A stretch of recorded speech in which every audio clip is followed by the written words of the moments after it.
Good morning, children. Today I am going to teach you 9th standard 9वीं कक्षा के तीसरा पाठ स्वामी विवेकानंद सिखाने और समझाने जा रही हूँ बच्चों। ठीक है, अभी स्वामी विवेकानंद पाठ के लेखक हैं श्री डॉक्टर जगदीश चंद्र। डॉक्टर जगदीश चंद्र के आप जो तस्वीर यहाँ पर देख रहे हो बच्चों, इन्होंने भारत के किशोर बालक बालिकाओं के समक्ष ಅಂದ್ರೆ ನಮ್ಮ ಭಾರತ ದೇಶದ ಯಂಗ್ಸ್ಟರ್ಸ್ ಅವ್ರ ಮುಂದೆ ಆದರ್ಶ ಪ್ರಸ್ತುತ करने के लिए ಆದರ್ಶ ಅಂದ್ರೆ ಏನು ಅನ್ನೋದನ್ನ ತಿಳಿಸ್ಕೊಡೋಸಕ್ಕೋಸ್ಕರ ಅನೇಕ ಮಹಾಪುರುಷों की ಜೀವನಿಯ लिखी है। ಸಾಕಷ್ಟು ಮಹಾನ್ ಪುರುಷರ ಒಂದು ಬಯೋಗ್ರಫಿಯನ್ನ ಅವರಲ್ಲಿ ಬರೆದಿರುವಂತಹದ್ದು ಮಕ್ಕಳೇ। ಇದು ಅವರ ಒಂದು ಚೊಕ್ಕದಾಗಿರುವಂತ ಒಂದು लेखक का परिचय। स्वामी विवेकानंद, इस पाठ का आशय यहाँ पर यह है, भारत देश में जन्मे अनेक महान व्यक्तियों ने भारत की कीर्ति विदेशों में फैलाई। ಅಂದ್ರೆ ನಮ್ಮ ಭಾರತ ದೇಶದಲ್ಲಿ ಹುಟ್ಟಿದಂತ ಸಾಕಷ್ಟು ಮಹಾನ್ ವ್ಯಕ್ತಿಗಳು ನಮ್ಮ ಭಾರತ ದೇಶದ ಕೀರ್ತಿಯನ್ನ ಬೇರೆ ದೇಶಗಳಲ್ಲೆಲ್ಲ ಹರಡಿದ್ದಾರೆ। ऐसे व्यक्तियों में से एक है स्वामी विवेकानंद। ಎಲ್ಲ ವ್ಯಕ್ತಿಗಳಲ್ಲಿ ಒಬ್ಬರಾಗಿರುವಂತವರು स्वामी विवेकानंद ಅವರು। इस पाठ में उनकी महानता के परिचय के साथ देश प्रेम की प्रेरणा भी प्राप्त कर सकते हैं। ಅಂದ್ರೆ ಈ ಒಂದು ಪಾಠದಿಂದ ಅವರ ಒಂದು ಮಹಾನತೆ ಏನು ಇದರ ಪರಿಚಯ ಪಡ್ಕೊಳ್ಳೋದಲ್ದೇನೆ ದೇಶ ಪ್ರೇಮದ ಪ್ರೇರಣೆಯನ್ನ ಕೂಡ ನೀವಿಲ್ಲಿ ತಿಳ್ಕೋತೀರಾ। ಮುಂದೆ ಈ ಪಾಠದಲ್ಲಿ ಬರುವಂತ ಕೆಲವೊಂದು ಶಬ್ದಗಳ ಅರ್ಥನ ನಾನಿಲ್ಲಿ ಹೇಳ್ತೀನಿ। ಗರಾನ ಅಂದ್ರೆ ಕುಲ್ ಮತ್ಲಬ್ ಮನೆತನ ಅಂತ ನಾವಿಲ್ಲಿ ಹೇಳ್ತೀವಿ। ಭ್ರಮಣ ಕರ್ನ ಘೂಮ್ನ ಎಲ್ಲ ಕಡೆ ತಿರುಗಾಡೋದು, ಘೂಮ್ನಾ ಕ ಮತ್ಲಬ್ ತಿರುಗಾಡೋದು। ಪ್ರತಿಷ್ಠಿತ ಪ್ರಸಿದ್ಧ ಫೇಮಸ್ ಅಂತ ಹೇಳುವಂತಹದ್ದು। ಧರ್ಮಪಾರಾಯಣ ಧರ್ಮ ಕಾ ಪಾಲನ್ ಕರ್ನೆ ವಾಲ, ಧರ್ಮಪಾರಾಯಣ ಅಂದ್ರೇನು ಧರ್ಮದ ಪಾಲನೆಯನ್ನ ಮಾಡೋದು। ಸುಡೋಲ್ ಅಂದ್ರೆ ಸುಂದರ ಆಕಾರವಾಲ, ಸುಂದರ ಆಕರ್ಷಿತವಾದಂತ ಕೆಲವೊಂದು ಆಕಾರವನ್ನ ಹೊಂದಿದಂತವರು। ರುಚಿ ಅಂದ್ರೆ ಆಸಕ್ತಿ, ಇಂಟ್ರೆಸ್ಟ್ ಅಂತ ಹೇಳುವಂತಹದ್ದು। ವ್ಯಾಖ್ಯಾನ್ ಅಂತಂದ್ರೆ ಭಾಷಣ। ಆದಾನ್ ಪ್ರದಾನ್ ಲೇನಾ ದೇನಾ, ಜಿಜ್ಞಾಸ ಜಾನ್ನೆ ಕಿ ಇಚ್ಛಾ, ತಿಳ್ಕೊಳ್ಳುವಂತ ಒಂದು ಹಂಬಲಕ್ಕೆ ನಾವೇನ್ ಕರಿತೀವಿ ಜಿಜ್ಞಾಸ ಅಂತ ಹೇಳಿ ಕರಿತೀವಿ। ತತ್ವಜ್ಞಾನ್ ಬ್ರಹ್ಮಜ್ಞಾನ್ ಶ್ರೋತಾಗಣ್ ಸುನ್ನೆ ವಾಲೋಂ ಕಾ ಸಮೂಹ, ಕೇಳುಗರ ಒಂದು ಸಮೂಹಕ್ಕೆ ಶ್ರೋತಾಗಣ್ ಅಂತ ನಾವು ಹೇಳ್ತೀವಿ। ಮುಗ್ಧ ಅಂದ್ರೆ ಮೋಹಿತ। ಮರ್ಮ ಅಂದ್ರೆ ಭೇದ ಅಂದ್ರೆ ವ್ಯತ್ಯಾಸ ತಿಳಿಸ್ಕೊಡೋದು ಮರ್ಮ, ಓಕೆ, ಅಥವಾ ರಹಸ್ಯವನ್ನ ತಿಳಿಸ್ಕೊಡೋದು। ಜತಾನ ಅಂತಂದ್ರೆ ಬತಾನ ಹೇಳೋದು। ಲಲ್ಕಾರ ಅಂದ್ರೆ ಚುನೌತಿ ಚಾಲೆಂಜ್। ಪರಲೋಕ್ ಸಿಧಾರಣ ಮರ್ನಾಯ ದೇಹಾಂತ ಹೋನ ಅಂತ ಹೇಳಿ ಆಗುತ್ತೆ। ನೆಕ್ಸ್ಟ್ ಇಲ್ಲಿ ಬಂದ್ಬಿಟ್ಟು ನಾನು ಪಾಠದ ವಿಸ್ತಾರವಾಗಿ ಪಾಠವನ್ನ ಓದ್ತಾ, ನೀವು ಕೂಡ ಬುಕ್ಕನ್ನು ನಿಮ್ಮ ಮುಂದೆ ಇಟ್ಕೊಳ್ರಿ, ಪಾಠವನ್ನ ಓದ್ತಾ ಅದನ್ನ ಎಕ್ಸ್ಪ್ಲನೇಷನ್ ಕೊಡ್ತಾ ಹೋಗ್ತೀನಿ ಕನ್ನಡದ ಜೊತೆಗೆ। ಭಾರತ के इतिहास में स्वामी विवेकानंद का नाम ಅಮರ ಹೇ। ನೋಡ್ರಿ, ನಮ್ಮ ಭಾರತದ ಇತಿಹಾಸದಲ್ಲಿ ಸ್ವಾಮಿ ವಿವೇಕಾನಂದ ಅವರ ಹೆಸರು ಅಮರವಾಗಿರುವಂತಹದ್ದು। इस वीर सन्यासी ने देश विदेश में भ्रमण कर भारतीय धर्म और दर्शन का प्रसार किया तथा समाज सेवा का नया मार्ग दिखाया। ಈ ಒಬ್ಬ ವೀರ ಸನ್ಯಾಸಿ ಏನ್ ಮಾಡಿದ್ರಂದ್ರೆ ದೇಶ ವಿದೇಶಗಳಲ್ಲಿ ಭ್ರಮಣ ಮಾಡಿ ತಿರುಗಾಡಿ ನಮ್ಮ ಭಾರತ ದೇಶದ ಧರ್ಮ ಅಂದ್ರೆ ಏನು ಅಂತ ಅದನ್ನ ತೋರಿಸ್ಕೊಟ್ರಲ್ದೇನೆ ಅದರ ಬಗ್ಗೆ ಧರ್ಮವನ್ನ ಎಲ್ಲ ಕಡೆ ಅವರು ಹರಡಿದ್ರು। ತಥಾ ಸಮಾಜ ಸೇವಾ ಕ ನಯ ಮಾರ್ಗ ದಿಖಾಯ, ಸಮಾಜ ಸೇವೆಯ ಒಂದು ಹೊಸ ಮಾರ್ಗವನ್ನ ಹುಡುಕೊಂಡಂತ ವ್ಯಕ್ತಿ ಸ್ವಾಮಿ ವಿವೇಕಾನಂದ ಅವರು। ಸ್ವಾಮಿ ವಿವೇಕಾನಂದ का जन्म 12 जनवरी 1863 को कलकत्ते के एक कायस्थ घराने में हुआ था। ಅಂದ್ರೆ 12 ಜನವರಿ 1863ರಲ್ಲಿ ಕಲ್ಕತ್ತೆಯಲ್ಲಿರುವಂತ ಒಂದು ಕಾಯಸ್ಥ ಕುಟುಂಬದಲ್ಲಿ ಅವರ ಜನನ ಆಯಿತು। ಉನ್ಕೆ ಬಚ್ಪನ್ ಕಾ ನಾಮ್ ನರೇಂದ್ರ ದೇವ್ ಥಾ. ಅವರ ಬಾಲ್ಯದ ಹೆಸರು ನರೇಂದ್ರ ದೇವ್ ಆಗಿತ್ತು. उनके पिता श्री विश्वनाथ दत्त एक प्रतिष्ठित वकील थे. उनकी माता श्रीमती ಭುವನೇಶ್ವರಿ ದೇವಿ ಧರ್ಮಪಾರಾಯಣ್ ಮಹಿಳಾ ಥೀ. ನೋಡ್ರಿ ಇಲ್ಲಿ ಅವರ ತಂದೆಯವರು ಇಲ್ಲಿ ಚಿತ್ರದಲ್ಲಿ ನೋಡ್ತಾ ಇದ್ದೀರಾ ನೀವು. ಶ್ರೀ ವಿಶ್ವನಾಥ ದತ್ ಅವರು ಒಬ್ಬ ಪ್ರತಿಷ್ಠಿತ ಫೇಮಸ್ ಆಗಿರುವಂಥ ವಕೀಲರಾಗಿದ್ದರು. ಜೊತೆಗೆ ಅವರ ಅಮ್ಮ ತಾಯಿಯವರಾದಂಥ ಭುವನೇಶ್ವರಿ ದೇವಿಯವರು ಧರ್ಮಪಾರಾಯಣ ಮಹಿಳೆ, ಅಂದರೆ ಧರ್ಮವನ್ನು ಪಾಲಿಸುವಂಥ ಮಹಿಳೆಯಾಗಿದ್ದರು. ಇದು ಅವರ ತಂದೆ ತಾಯಿಯ ಪರಿಚಯ ಅಂತ ನಾವಿಲ್ಲಿ ಹೇಳ್ಬೋದು ಮಕ್ಕಳೇ. ಮುಂದೆ ಬಾಲಕ್ ನರೇಂದ್ರ ಕಾ ಶರೀರ ಸ್ವಸ್ಥ ಸುಡೋಲ್ ಅವ್ರ ಸುಂದರ್ ಥಾ. ಅವರು ತುಂಬ ಸ್ಟ್ರಾಂಗ್ ಆದಂಥ ಒಂದು ಶರೀರವನ್ನು, ಸುಂದರವಾದ ಶರೀರವನ್ನು ಹೊಂದಿದಂಥ ವ್ಯಕ್ತಿಯಾಗಿದ್ದರು. ಕುಶ್ತಿ ಲಡ್ನೆ, ದೌಡ್ ಲಗಾನೆ, ಗುಡ್ಸವಾರಿ ಕರ್ನೆ और तैरने में उन्हें ಬಡಾ ಆನಂದ ಮಿಲ್ತಾ ತಾ. ನೋಡ್ರಿ, ಫೈಟಿಂಗ್ ಕುಶ್ತಿ ಆಟ ಆಡೋದು, ಆಮೇಲೆ ರನ್ನಿಂಗ್ ಕಾಂಪಿಟೇಷನಲ್ಲಿ, ಆಮೇಲೆ ಕುದುರೆ ಸವಾರಿ ಮತ್ತು ಸ್ವಿಮ್ಮಿಂಗ್ ಕಾಂಪಿಟೇಷನಲ್ಲೆಲ್ಲ ಅವ್ರಿಗೆ ತುಂಬಾ ಸಂತೋಷ ಸಿಗ್ತಾ ಇತ್ತು. वे संगीत एवं खेल कूद की प्रतियोगिताओं में भी भाग लिया करते थे. ಅವರು ಸಂಗೀತ ಮತ್ತು ಆಟಗಳ ಒಂದು ಕಾಂಪಿಟೇಷನ್ಸ್ಗಳಲ್ಲಿ, ಪ್ರತಿಯೋಗಿತಾ ಅಂದ್ರೆ ಸ್ಪರ್ಧೆಗಳಲ್ಲಿ ಭಾಗವಹಿಸ್ತಾ ಇದ್ರು. ನರೇಂದ್ರ ಆರಂಭ ಸೇ ಹಿ ಪಢಾಯಿ ಲಿಖಾಯಿ ಮೇ ಬಡೇ ತೇಜ್ ಥೆ. ಆರಂಭದಿಂದಲೂ ಅವರು ಓದು ಬರಹದಲ್ಲಿ ತುಂಬಾನೇ ಜಾಣರಾಗಿದ್ರು, ತುಂಬ ಬುದ್ಧಿವಂತರಾಗಿದ್ದರು, ಸ್ಟ್ರಾಂಗ್ ಆಗಿದ್ದರು. ವೇ ಅಪ್ನೆ ಸ್ಕೂಲ್ ಮೇ ಸರ್ವಪ್ರಥಮ ರಹಾ ಕರ್ತೆ ಥೆ. ತಮ್ಮ ಶಾಲೆಯಲ್ಲೂ ಕೂಡ ಅವರು ಫಸ್ಟ್ ರ್ಯಾಂಕ್ ಬರ್ತಾ ಇದ್ರು. ಎಂಟ್ರೆನ್ಸ್ ಪರೀಕ್ಷಾ ಮೇ ಭೀ ವೇ ಪ್ರಥಮ ಶ್ರೇಣಿ ಮೇ ಉತ್ತೀರ್ಣ ಹುಯೇ ಥೆ. ಎಂಟ್ರೆನ್ಸ್ ಪರೀಕ್ಷೆಯಲ್ಲೂ ಕೂಡ ಅವರು ಫಸ್ಟ್ ಕ್ಲಾಸಲ್ಲಿ ಪಾಸ್ ಆಗಿದ್ರು. BA की परीक्षा पास करने के बाद उन्होंने कानून का अध्ययन प्रारंभ किया. इसी बीच में उनके पिता का ದೇಹಾಂತ ಹೋಗಯ. ನೋಡ್ರಿ, BA ಪರೀಕ್ಷೆ ಆದ ನಂತರ ಅವರು ಕಾನೂನಿನ ಬಗ್ಗೆ ಅಧ್ಯಯನ ಮಾಡಲಿಕ್ಕೆ ಶುರು ಮಾಡಿದ್ರು. ಅದರ ಮಧ್ಯದಲ್ಲೇ ಅವರ ತಂದೆಯವರ ದೇಹಾಂತ ಅಂದ್ರೇನು, ಅವರು ಸ್ವರ್ಗವಾಸಿಗಳಲ್ಲಿ ಆಗ್ತಾರೆ. ಅಧ್ಯಯನ ಕಾಲ ಮೇ ಉನ್ಕಿ ರುಚಿ ಕಾ ಮತ್ಲಬ್ ಯಹಾ ಪರ್ ಆಸಕ್ತಿ ಅಥವಾ ಇಂಟ್ರೆಸ್ಟ್ ಅಂತ ಹೇಳ್ಬೋದು. ಅಧ್ಯಯನ, ಅವರು ವಿದ್ಯಾಭ್ಯಾಸ ಮಾಡುವಾಗಲೇ ಅವರ ಆಸಕ್ತಿ ಯಾವುದರಲ್ಲಿತ್ತು ನೋಡ್ರಿ, ವ್ಯಾಖ್ಯಾನ ಅಂದ್ರೇನು, ಭಾಷಣ ಕೊಡೋದ್ರಲ್ಲಿ, ವಿಚಾರೋಂಕೆ ಆದಾನ್ ಪ್ರದಾನ್ ಕರ್ನೆ ಮೇ ಥಿ. ನೋಡ್ರಿ, ವಿಚಾರಗಳನ್ನು ಒಬ್ರಿಗೊಬ್ರು ಟ್ರಾನ್ಸ್ಫರ್ ಮಾಡ್ಕೊಳ್ಳೋದು, ಅವ್ರು ಹೇಳಿದ್ದನ್ನು ಇವ್ರು ಕೇಳೋದು, ಇವರನ್ನು ಮತ್ತೊಬ್ಬರಿಗೆ ತಿಳಿಸ್ಕೊಡೋದು, ಇಂಥದ್ರಲ್ಲಿ ಅವರಿಗೆ ಇಂಟ್ರೆಸ್ಟ್ ಇತ್ತು. इसी कारण उन्होंने अपने कॉलेज में एक व्याख्यान समिति बनाई थी और कई प्रतियोगिताओं का ಆಯೋಜನ್ ಭೀ ಕಿಯಾ ಥಾ. ನೋಡ್ರಿ, ಆದ್ದರಿಂದ ತಮ್ಮ ಕಾಲೇಜಲ್ಲಿ ಅವರು ವ್ಯಾಖ್ಯಾನ ಸಮಿತಿ ಅಂತ ಒಂದು ಸಮಿತಿಯ ರಚನೆ ಮಾಡಿ ಸಾಕಷ್ಟು ಸ್ಪರ್ಧೆಗಳ ಆಯೋಜನೆ ಕೂಡ ಆಯೋಜಿಸ್ತಿದ್ರು. ಪಾಶ್ಚಾತ್ಯ ವಿಜ್ಞಾನ ತಥಾ ದರ್ಶನ್ ಕಾ ಭೀ ಉನ್ಹೋನೆ ಅಧ್ಯಯನ ಕಿಯಾ ಥಾ. ಪಾಶ್ಚಾತ್ಯ ಒಂದು ಅಧ್ಯಯನ ಅಂದ್ರೇನು ಮತ್ತು ದರ್ಶನ ಅದು ಯಾವ ರೀತಿ ಇರುತ್ತೆ ಅನ್ನೋದ್ರ ಬಗ್ಗೆ ಅಧ್ಯಯನ ಮಾಡಿದ್ರು.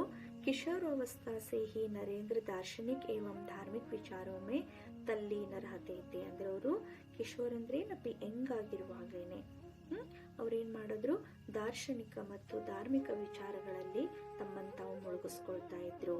एक दिन नरेंद्र रामकृष्ण परमहंस के पास पहुंचे और अपनी जिज्ञासा उन्हें कहा सुनाई. जिज्ञासा का मतलब यहाँ पर होता है क्या, सब कुछ जानने की इच्छा, ಎಲ್ಲದನ್ನ ತಿಳ್ಕೊಳ್ಬೇಕು ನಾನು ಅನ್ನೋ ಒಂದು ತಮ್ಮ ಇಂಟ್ರೆಸ್ಟ್ ಅನ್ನ ಅವರು ಗುರುಗಳ ಮುಂದೆ ವ್ಯಕ್ತಪಡಿಸಿದ್ರು. ರಾಮಕೃಷ್ಣ ಪರಮಹಂಸನೆ ನರೇಂದ್ರ ಕೋ ಅಪ್ನಾ ಶಿಷ್ಯ ಸ್ವೀಕಾರ ಕಿಯಾ. ಇದನ್ನೆಲ್ಲ ಕೇಳಿ ರಾಮಕೃಷ್ಣ ಪರಮಹಂಸರೇನ್ ಮಾಡಿದ್ರು, ನರೇಂದ್ರ ದೇವರನ್ನ ತಮ್ಮ ಶಿಷ್ಯರನ್ನಾಗಿ ಸ್ವೀಕಾರ ಮಾಡಿಕೊಂಡ್ರು. स्वामी परमहंस के जीवन दर्शन से विवेकानंद इतने प्रभावित हुए थे कि उन्होंने अपने गुरु के संदेश का प्रसार करना चाहा. ನೋಡ್ರಿ, ಸ್ವಾಮಿ ಪರಮಹಂಸರ ಒಂದು ಜೀವನ ದರ್ಶನ, ಅವರ ಜೀವನವನ್ನು ನೋಡಿ ಗುರುಗಳು ಯಾವ ರೀತಿ ಇದ್ದಾರೆ, ಅವರಲ್ಲಿರುವಂಥ ಎಲ್ಲ ಇಂಟೆಲಿಜೆನ್ಸನ್ನು ಎಲ್ಲದನ್ನ ಪಡ್ಕೊಂಡ್ರು. ಅವರ ಜೀವನ ದರ್ಶನವನ್ನು ನೋಡಿ ಅವರು ಎಷ್ಟು ಪ್ರಭಾವಿತರು, ಸ್ವಾಮಿ ವಿವೇಕಾನಂದ ಅವರು ಪ್ರಭಾವಿತರಾದರು ಅಂದರೆ ಅವರು ತಮ್ಮ ಗುರುಗಳ ಸಂದೇಶವನ್ನ ಎಲ್ಲ ಕಡೆ ಹರಡಬೇಕು ಅಂತ ಹೇಳಿ ಇಚ್ಛೆ ವ್ಯಕ್ತಪಡಿಸಿದ್ರು. ಜನತಾ ಕೋ ಸತ್ಯ ಕಿ ರಾಹ ದಿಖಾನೆ ಕೆ ಲಿಯೆ ಸಿತಂಬರ್ सन 18 ತಿರಾನಬೇಕುವೆ ಸಂಯುಕ್ತ ರಾಜ್ಯ ಅಮೆರಿಕಾಗೆ. ನೋಡ್ರಿ, ಅವರು 1893ರಲ್ಲಿ ಎಲ್ಲ ಜನರಿಗೂ ಸತ್ಯದ ಒಂದು ಮಾರ್ಗ ತೋರ್ಸಕ್ಕೋಸ್ಕರ ಅಮೆರಿಕಾಕ್ಕೆ ಹೋದ್ರು. उस समय वहाँ शिकागो नगर में ಸರ್ವಧರ್ಮ ಸಮ್ಮೇಳನ हो रहा था. ಆ ಒಂದು ಸಮಯದಲ್ಲಿ ಅಮೆರಿಕಾದ ಚಿಕಾಗೋ ನಗರದಲ್ಲಿ ಸರ್ವಧರ್ಮ ಸಮ್ಮೇಳನ ನಡೀತಾ ಇರತ್ತೆ. इस महासभा में विवेकानंद ने भारतीय धर्म और तत्वज्ञान पर ಭಾಷಣ दिया. ಈ ಒಂದು ಮಹಾಸಭೆಯಲ್ಲಿ ನೋಡ್ರಿ, ಎಷ್ಟನೇ ಇಸ್ವಿಯಲ್ಲಿದ್ದು?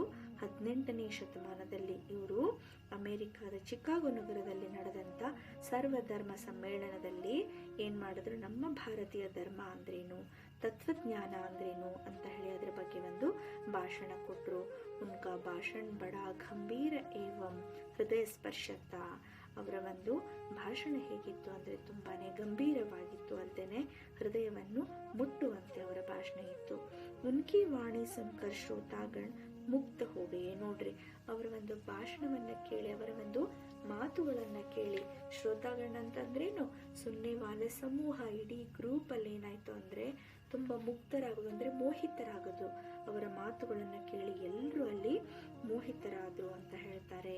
कुछ समय तक वे अमेरिका में ही रहे और अपने भाषणों द्वारा लोगों को त्याग और संयम का पाठ पढ़ाया. ಕೆಲವು ಸಮಯ ಅವರು ಅಮೆರಿಕದಲ್ಲೇ ಇದ್ಕೊಂಡು ತಮ್ಮ ಭಾಷಣಗಳ ಮುಖಾಂತರ ಜನರಿಗೆಲ್ಲ ಏನು ಅಂದ್ರೆ ತ್ಯಾಗ ಅಂದ್ರೇನು, ತಾಳ್ಮೆ ಅಂದ್ರೇನು ಅನ್ನೋದ್ರ ಬಗ್ಗೆ ಅವರು ತಿಳಿಸ್ಕೊಟ್ರು. इसके बाद वे इंग्लैंड और स्विट्जरलैंड भी गए और वहाँ उन्होंने सत्य और धर्म का ಪ್ರಸಾರ ಕರ್ ಭಾರತ್ ಕೆ ಗೌರವ್ ಕೋ ಬಡಾಯ. ಅದಾದ ನಂತರ ಅವರು ಇಂಗ್ಲೆಂಡ್ ಮತ್ತು ಸ್ವಿಟ್ಜರ್ಲ್ಯಾಂಡ್ಗೂ ಕೂಡ ಹೋಗಿ ಅಲ್ಲಿ ಸತ್ಯ ಮತ್ತು ಧರ್ಮ ಅಂದ್ರೆ ಏನು ಅಂತ ಅದನ್ನ ಪ್ರಸಾರ ಮಾಡೋದಲ್ದೇನೆ ನಮ್ಮ ಭಾರತ ದೇಶದ ಗೌರವವನ್ನ ಕೂಡ ಅವರಲ್ಲಿ ಹೆಚ್ಚಿದ್ರು. ಅನೇಕ ವಿದೇಶಿ ಸ್ವಾಮೀಜಿ ಕೆ ಶಿಷ್ಯ ಬನ್ಗೆ. ಅವರ ಭಾಷಣ, ಅವ್ರು ಹೇಳಿದ್ರ ಬಗ್ಗೆ ಎಲ್ಲ ಕೇಳಿಕೊಂಡು ಸಾಕಷ್ಟು ಜನ ವಿದೇಶಿಗರು ಸ್ವಾಮೀಜಿ ಅವರ ಶಿಷ್ಯರು ಕೂಡ ಇಲ್ಲಿ ಆದ್ರು. उनमें से कुमारी मार्गरेट एलिजाबेथ का नाम उल्लेखनीय है, जो स्वामी जी की अनुयायिनी बनकर सिस्टर निवेदिता के नाम से संसार में ಪ್ರಸಿದ್ಧ ಹುಯಿ. ನೋಡ್ರಿ, ಇದರಲ್ಲಿ ಈ ಒಂದು ಅನುಯಾಯಿಗಳು ಹಾಗೂ ಫಾಲೋವರ್ಸ್ ಒಂದು ಹೆಸರುಗಳಲ್ಲಿ ಕುಮಾರಿ ಮಾರ್ಗರೆಟ್ ಎಲಿಜಬೆತ್ ಅವರ ಹೆಸರು ಕೂಡ ಇಲ್ಲಿ ಇರುವಂತಹದ್ದು. ಜೋ ಸ್ವಾಮೀಜಿಗೆ ಅನುಯಾಯಿನಿ ಬನ್ಕರ್, ಸ್ವಾಮಿಯವರ ಫಾಲೋವರ್ ಆಗಿ ಅನುಯಾಯಿಯಾಗಿ ಸಿಸ್ಟರ್ ನಿವೇದಿತಾ ಕೆ ನಾಮ್ ಸೆ ಸಂಸಾರ ಮೇ ಪ್ರಸಿದ್ಧ ಹುಯಿ. ಸಿಸ್ಟರ್ ನಿವೇದಿತಾ ಅಂತ ಹೇಳಿ ಈ ಭೇಟಿ ಪ್ರಪಂಚದಾದ್ಯಂತ ತಮ್ಮ ಒಂದು ಪ್ರಸಿದ್ಧಿಯನ್ನ ಪಡ್ಕೊಂಡಂತ ಒಬ್ಬ ಸ್ವಾಮಿ ವಿವೇಕಾನಂದರ ಅನುಯಾಯಿನಿ ಇವರು. ಓಕೆನಾ ಮಕ್ಕಳೇ?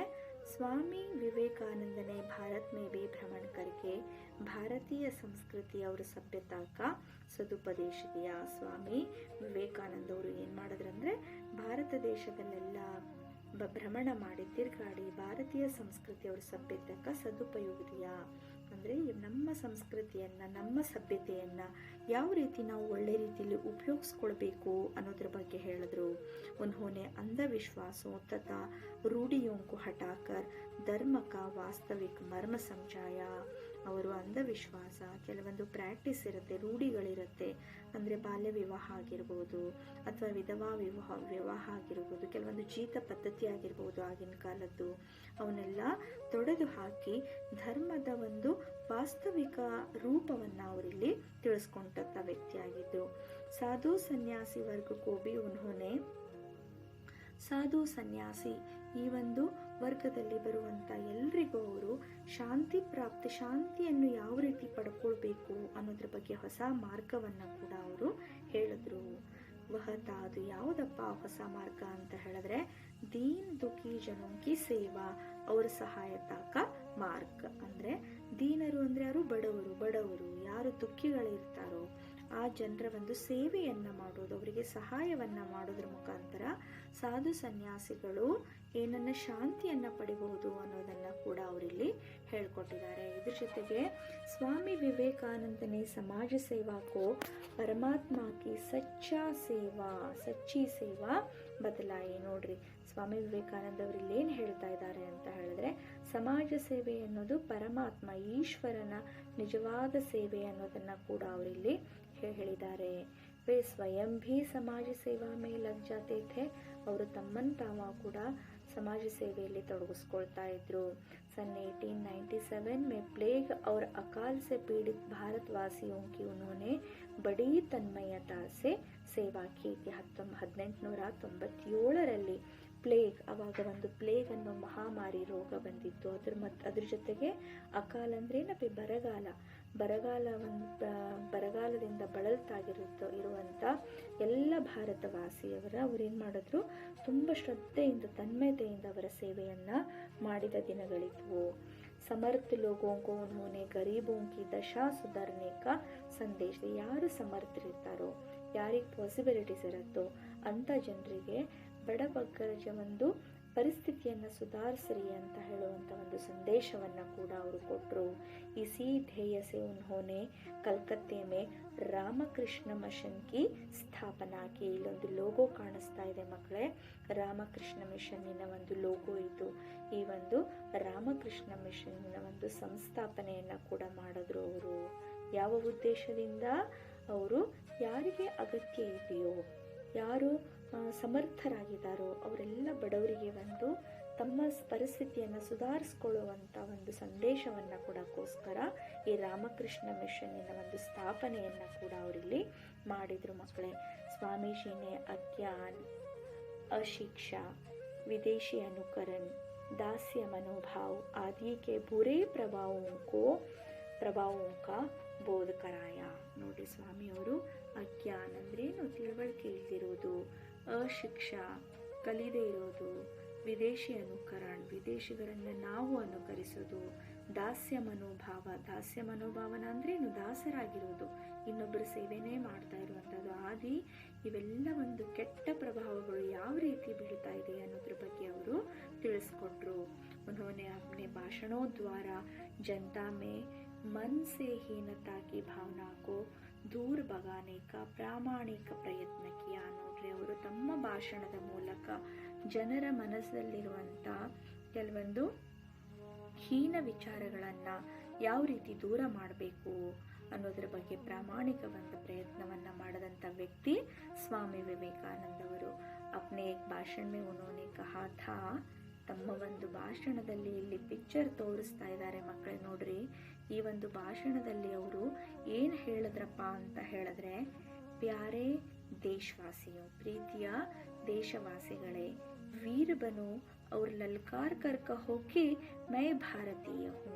ನೀವೆಲ್ಲ ಸ್ಟ್ರಾಂಗ್ ಆಗಿರಿ ಮತ್ತು ಚಾಲೆಂಜಿಂಗ್ ಕೊಟ್ಟು ಹೇಳ್ರಿ, ನೀವು ಚಾಲೆಂಜಿಂಗ್ ಆಗಿ ಹೇಳ್ರಿ, ನಾನು ಭಾರತೀಯ.